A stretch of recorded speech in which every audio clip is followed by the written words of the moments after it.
بسم اللہ الرحمن الرحیم نحمدہ ونصلی علی رسول الکریم۔ دوستو بزرگو، اللہ پاک جل شانہ کے بڑے احسان ہیں کہ اللہ جل شانہ نے ہمیں اور آپ کو سیرت سننے اور سیرت کو پڑھنے کی توفیق دی۔ اللہ پاک جل شانہ کے بڑے احسان ہیں ہم پر۔ تو ہماری بات جو چل رہی تھی وہ یہاں تک ہم پہنچے تھے کہ آپ علیہ الصلوۃ والسلام کا معراج ہوا۔ پھر اگلے دن مکے میں جب آپ نے اعلان کیا تو مکے میں شور ہو گیا، اور یہی اللہ کے رسول، اللہ کے نبیوں کی یہی شان ہوتی ہے کہ وہ کوئی چیز کو کسی چیز کے لیے نہیں رکھتے، بھئی ابھی حالات صحیح ہوں گے پھر ہم بتائیں گے، نہیں، بلکہ جب اللہ کا حکم آتا ہے تو وہ اپنے حکم پہ چلنے والے ہوتے، حق بات سے پیچھے نہیں ہٹتے۔ اور اسی بات کو علماء کرام نے ایک دلیل بنا کے رکھا ہے کہ آپ علیہ الصلوۃ والسلام کا جو معراج تھا، اسراء اور معراج، یہ حق سچ ہے اور وجود کے ساتھ ہے، کیونکہ اگر خواب ہوتا تو پھر مکے میں شور نہ ہوتا، کیونکہ خواب تو ہر شخص دیکھ سکتا ہے۔ تو یہی دلیل ہے اس بات کی۔ اور پھر کیا ہوا کہ مکے میں اس بات کا شور ہو گیا، کیسے ایک آدمی مہینوں کا سفر کر کے بیت اللہ سے لے کے مسجد اقصیٰ کا سفر ہے، وہ اونٹوں پر، ایک مہینے کا سفر، پھر کیسے ایک آدمی نے ایک رات میں یہ سارا کچھ منظر کیا کہ بیت اللہ سے پہلے بیت المقدس کیا، پھر وہاں پہ سارے نبیوں سے ملا، پھر آسمان پہ گئے، اور پھر 5 بار اللہ سے ہم کلام ہوئے، پھر واپس آئے، اور رات کا آدھا حصہ بھی نہ گزرا، رات کا حصہ بھی نہ گزرا۔ تو بڑی عجیب بات تھی۔ تو ابو جہل جو تھے اپنے ساتھ کچھ لوگوں کو لے کے ابو بکر رضی اللہ تعالیٰ عنہ کے پاس آئے، ان سے کہا کہ اے ابو بکر، تمہیں پتہ ہے تمہارا دوست کیا کہتا ہے، تمہارا ساتھی کیا کہتا ہے؟ ابو بکر نے فرمایا کہ نہیں، مجھے نہیں پتہ۔ سارا قصہ کر کے بتایا کہ آپ علیہ الصلوۃ والسلام یہ کہتے ہیں۔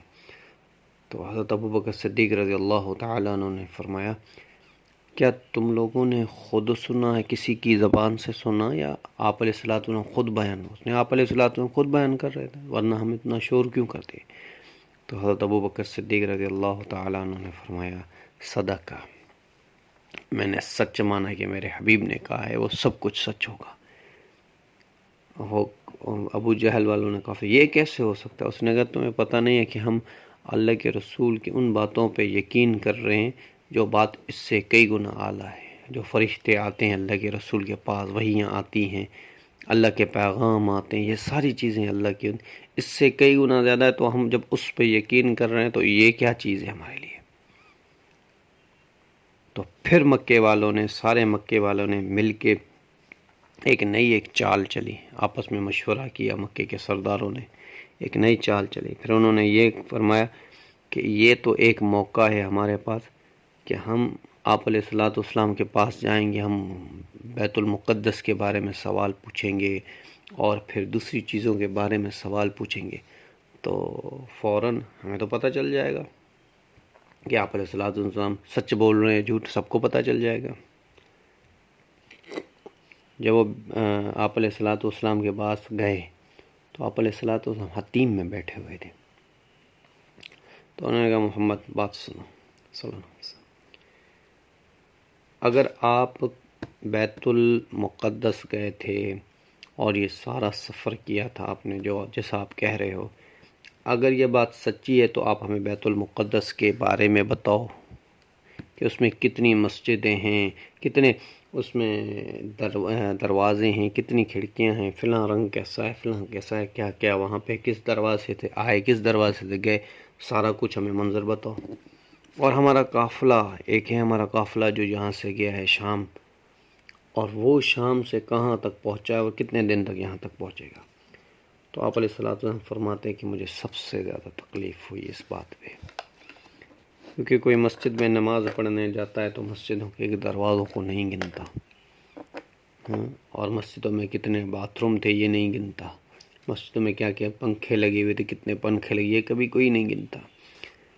تو آپ علیہ السلام کو بڑا اس بات پہ تکلیف ہوئی، مکے والے مان تو نہیں رہے، الٹا اس پہ چینی چانی کر رہے ہیں۔ اسی ٹائم پہ اللہ جل شانہ جبرائیل علیہ السلام کو بھیجا اور فرمایا اے میرے حبیب تو غم نہ کر، تو فکر نہ کر۔ اور جبرائیل علیہ السلام نے اللہ کے رسول کے سامنے وہ ساری جو مسجد الاقصی تھی، بیت المقدس تھا، مسجد الاقصی، وہ سامنے جا کے اس کا وہ پورا ماڈل جا کے رکھ دیا۔ تو آپ نے فرمایا کافروں پوچھو اب کیا پوچھتے ہو؟ تو جو پوچھتے رہے اس کا جواب ملتا رہا، جو پوچھتے رہے اس کا جواب ملتا رہا، کہ اللہ نے آپ کے سامنے وہ پوری بیت المقدس جو علاقے کھڑا کر دیا کہ آپ جو بھی پوچھیں ہم کافر آپ ان کو جواب دو۔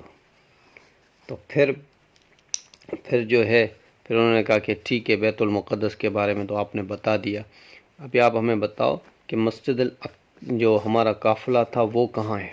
ابھی آپ علیہ السلام نے فرمایا جب میری سواری براق جو تھی وہاں سے گزری تھی تو قافلے میں سے ایک اونٹ جو تھا وہ بدکا اور بھاگا، اور بھاگنے کی وجہ سے اس کی ٹانگ ٹوٹ گئی، پھر وہ بیٹھ گیا، ایک اونٹ کی ٹانگ ٹوٹی۔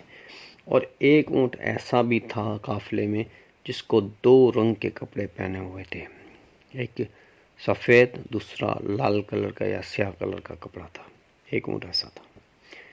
تو پھر مکے والے جو تھے وہ سارے جو تھے انہوں نے کہا یہ تو بڑی ہم کچھ نہیں کہتے، ابھی چپ رہتے ہیں 1-2 دن میں، جب وہ قافلے کا آپ علیہ السلام جو ٹائم بتا رہے ہیں اگر اس ٹائم پہ آ گیا اور اس پہ یہ بھی ہوں گے تو صحیح ہے۔ تو مکے والے شام کے رستے پر جا کے سارے باہر بیٹھ گئے، فلاں وقت پر سارے کے سارے باہر بیٹھ گئے، کیونکہ انہیں آپ علیہ السلام کو جھوٹا ثابت کرنا ہے، سارے کے سارے باہر بیٹھ گئے۔ اور جب وہ بیٹھے وہاں پہ تو دیکھا کہ اسی اینڈ ٹائم پہ وہ قافلہ آیا، مکے والے بھی بیٹھے تھے، آپ علیہ السلام صحابی بیٹھے تھے، اسی ٹائم پہ وہ قافلہ آیا جس ٹائم پہ آپ علیہ السلام نے فرمایا، یہ بھی بات ان کی سچی ہے۔ جب قافلہ قریب آیا تو دیکھا کہ ایک اونٹ پہ جو تھا وہ کپڑا بندھا ہوا تھا اس کی ٹانگ میں۔ فرمایا یہ کیسے ہوا؟ اس نے کہا کہ ہمیں نہیں پتا کہ ہم جب آ رہے تھے اونٹ پہ تو کوئی ایک ایسی چیز تیزی سے گزری جس سے اونٹ ڈر کے بھاگا، کوئی ایسی چیز اونٹ نے دیکھی جس سے ڈر کے بھاگا تو وہ گر گیا۔ تو یہ بھی بات آپ علیہ السلام کی صحیح معلوم ہوئی۔ اور پھر ایک اونٹ دیکھا گیا، اس میں ایک سیاہ کلر کا کپڑا تھا، تو مکے والے بڑے وہ ہوئے دشمن ہیں اور یہ ساری باتیں صحیح ہو رہی ہیں، یہ اللہ کے رسول ہیں، پھر بھی جب نہ مانتے ہیں کوئی تو ہم اس کا کچھ نہیں کر سکتے، ساری باتیں صحیح ہوں پھر بھی نہ مانے اور اس کو ہم کیا کہیں؟ ابو جہل نے کہا نہیں یہ اب نہیں، ایسے نہیں ہوتا، ایسے نہیں ہوتا، پھر اس نے اپنی باتوں کو الٹ ملٹ کر کے پر غلط ثابت کرنا تھا پر غلط ثابت نہ کر سکا آپ علیہ السلام کو۔ پھر فرماتے ہیں کہ اس کے بعد ایک آدمی ہے جس کا نام ہے طفیل بن عامر، دوس قبیلے کا سردار تھا، یہ بھی وہاں مکے میں آیا تھا۔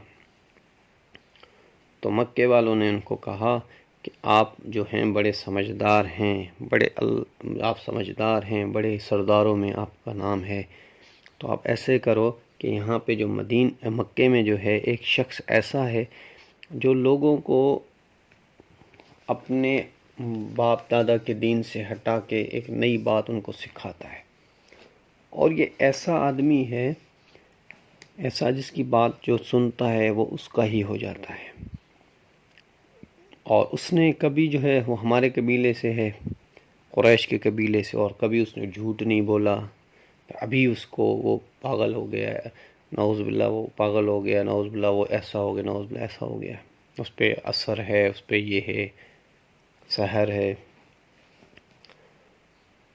تو طفیل بن عامر کہتے ہیں کہ میں نے اتنا مکے والوں نے مجھے ڈرایا کہ میں نے کانوں میں روئیاں ڈال دی، روح ہی ڈال دی کہ آپ علیہ الصلوۃ والسلام کی آواز نہ. میں نے دیکھا کچھ دن میں کہ آپ علیہ الصلوۃ والسلام کو میں پہچان گیا کہ یہی ہیں وہ آدمی جس کے بارے میں مکے والے کہہ رہے تھے. آپ علیہ الصلوۃ والسلام کی جگہ بیٹھتے تھے، وہ آتے تھے، مسلمان آتے تھے آپ کے پاس کچھ پوچھنے کے لیے، کچھ آپ ان کو بتاتے تھے. آپ مکے کے سامنے، کعبے کے سامنے نماز پڑھتے تھے. وہ ساری چیزیں انہوں نے دیکھی.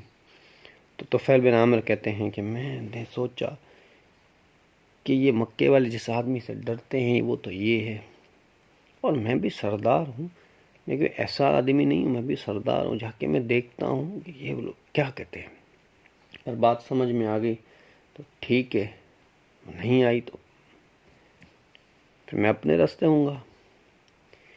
فرمایا کہ میں جب ان کے پاس گیا، آپ علیہ الصلوۃ والسلام کے پاس گیا، آپ علیہ الصلوۃ والسلام کسی کو کوئی چیز بتا رہے تھے. جو میں نے وہ باتیں سنی تو میں نے اسی وقت کہہ دیا کہ یا رسول اللہ، میں مسلمان ہونا چاہتا ہوں. اشہد اللہ، میں آپ کے اللہ کے سوا کوئی معبود نہیں ہوں. میں حضرت محمد صلی اللہ علیہ وسلم آپ کی ہم نبوت کی گواہی دیتا ہوں. فرمایا پھر آپ علیہ الصلوۃ والسلام بڑے خوش ہوئے.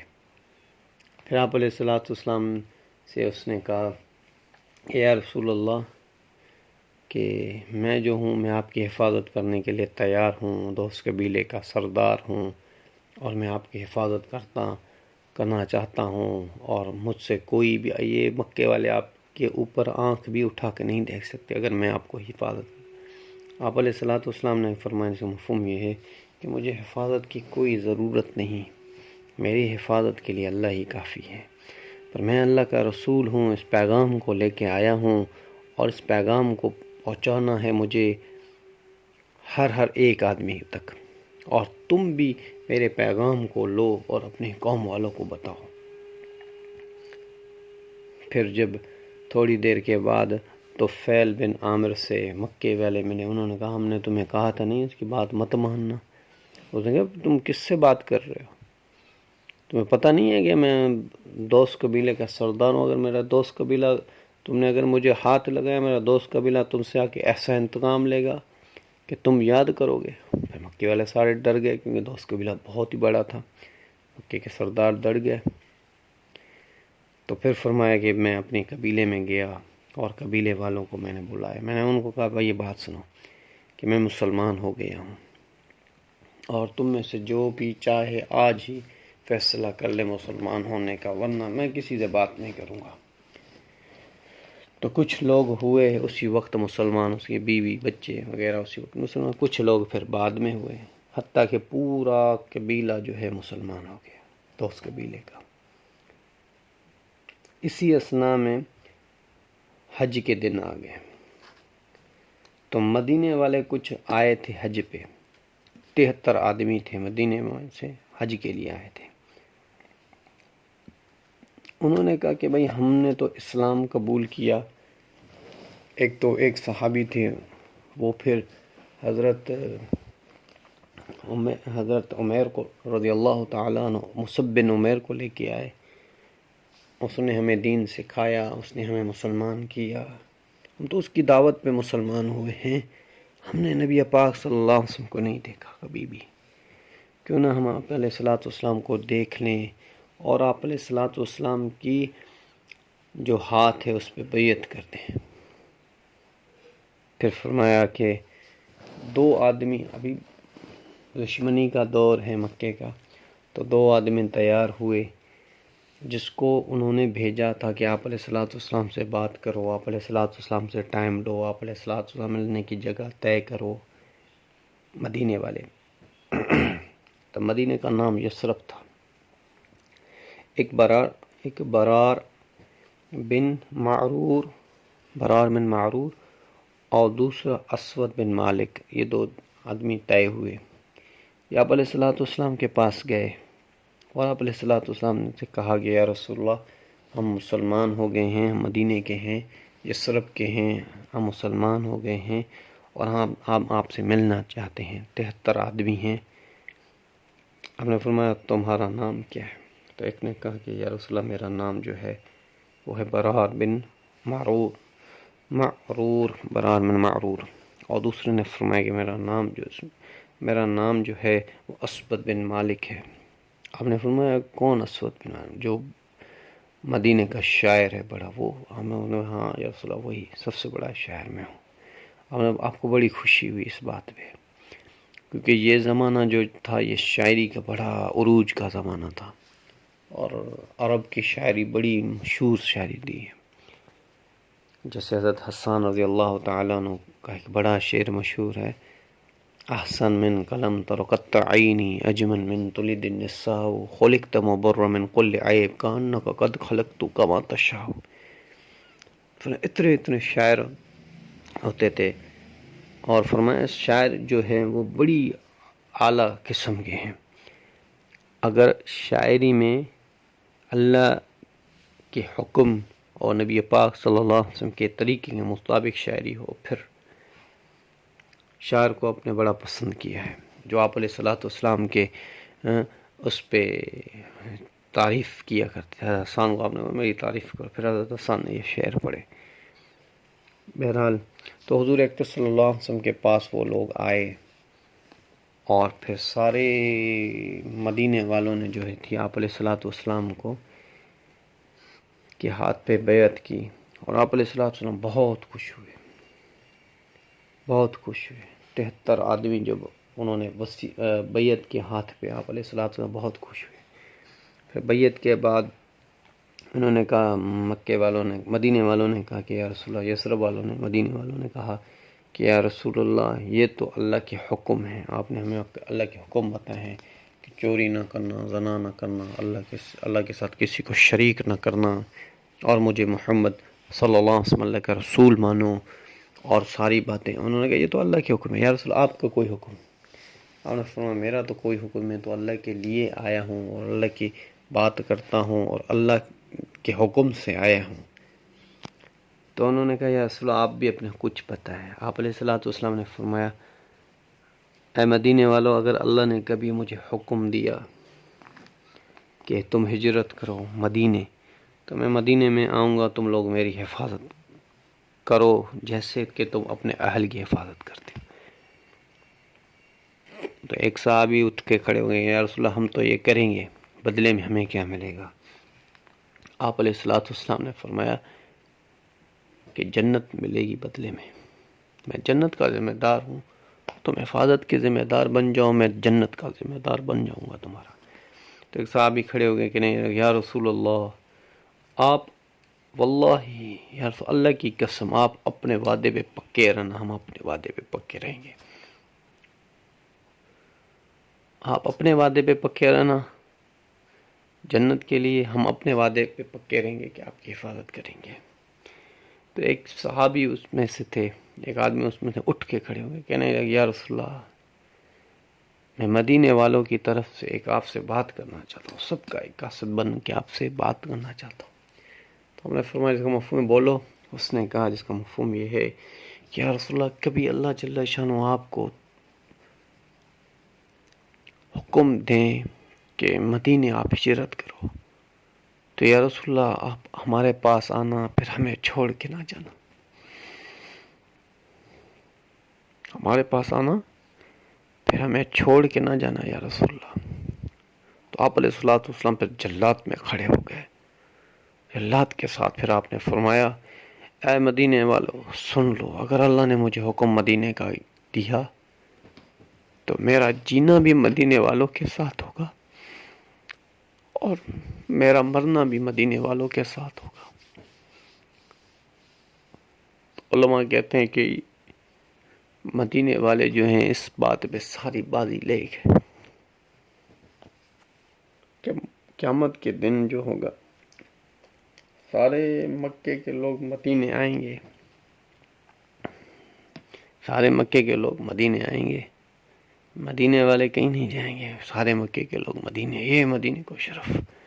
اور آج بھی مدینے میں کون سا احکام ہے حج کا، عمرے کا؟ کوئی نہیں، صرف آپ کی ذات اقدس وہاں موجود ہے، بس سلام کرنا ہے۔ بس مدینے کو مدینہ یثرب سے مدینہ بنایا ہی کیوں گیا؟ کیونکہ آپ علیہ الصلوۃ والسلام کی وہاں پہ آرام گاہ ہے، آپ علیہ الصلوۃ والسلام کی وہاں پہ روضہ مبارک ہے۔ زندگی رہے گی تو بات چلتی رہے گی سیرت کی۔ وما علینا الا البلاغ۔